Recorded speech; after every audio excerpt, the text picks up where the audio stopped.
Good morning, grade 8s. Today our lesson is going to be on volume word problems.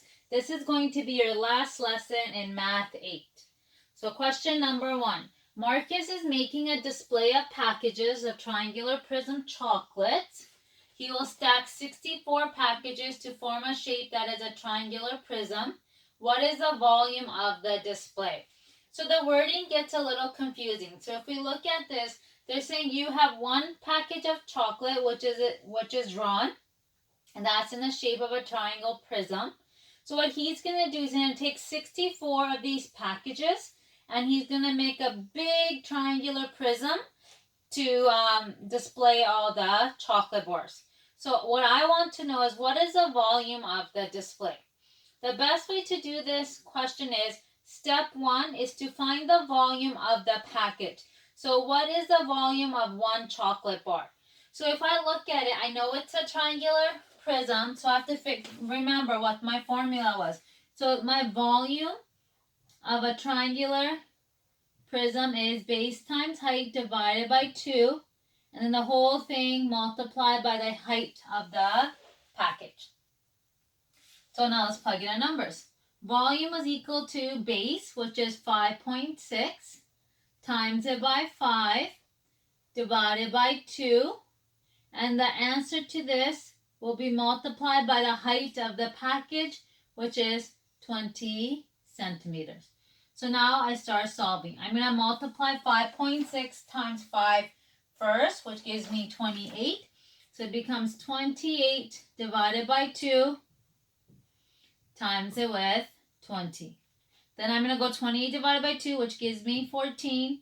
14 times it by 20. And then my volume of a single package is going to be 14 times 20, which gives me 280 centimeters cubed.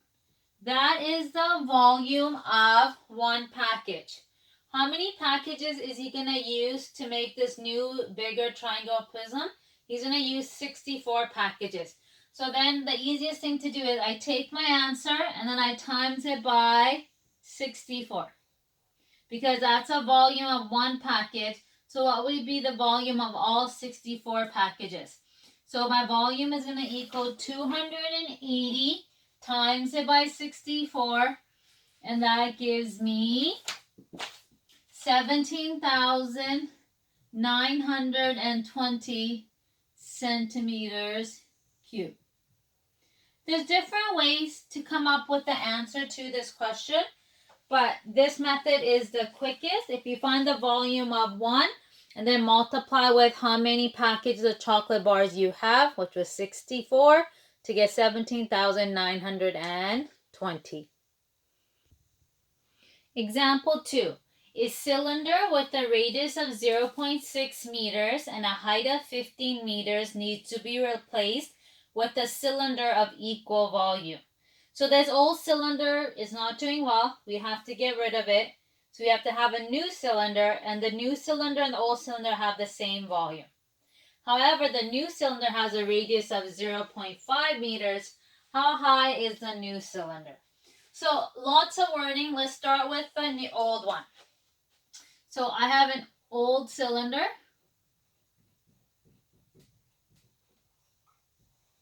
Okay, I'm just going to draw a cylinder. Okay, and in this old cylinder, the radius is 0.6. So there's the distance from here to here. R is equal to 0.6 meters. Okay, and the height of your cylinder, it's saying is 15 meters. So that's my height. So I know the radius and I know my height. If you like, you can label it with H. So the new cylinder,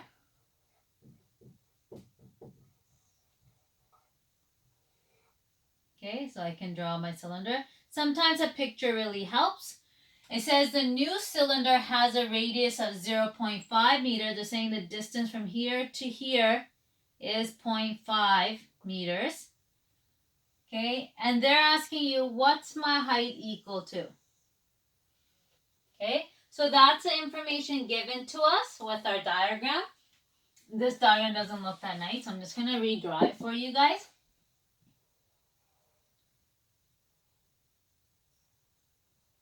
So the height is unknown.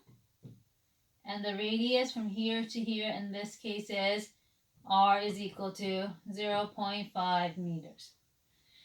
But they're saying the volume of this cylinder is the same as the volume of this one. The volume of both the cylinders are the same, meaning the amount of water that goes into both are the same.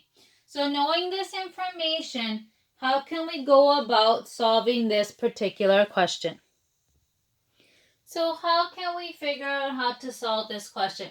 One key thing is that the volume of both cylinders are the same.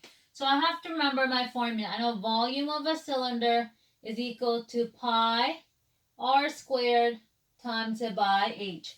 And h is the height of my cylinder.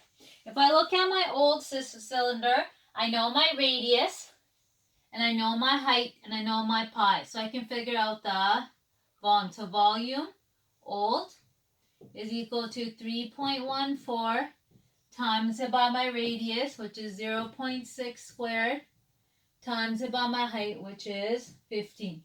So I plug all those numbers into my calculator. 3.14 times it by 0.6, times it by 0.6, times it by 15. And that gives me, so the volume of my old cylinder is equal to 16.956 meters cubed. So that's the volume of the old. And in our question it says the volume of the old is the same as the volume of the new. So I know that for my volume new, it's the same, 16.956. So if I look at it in the new, I know the volume, I know my r, I can solve for my h. So I use the same formula. V is equal to pi r squared h. I know the volume is 16.956 times it by my r. And the radius of my new cylinder is 0.5 squared h.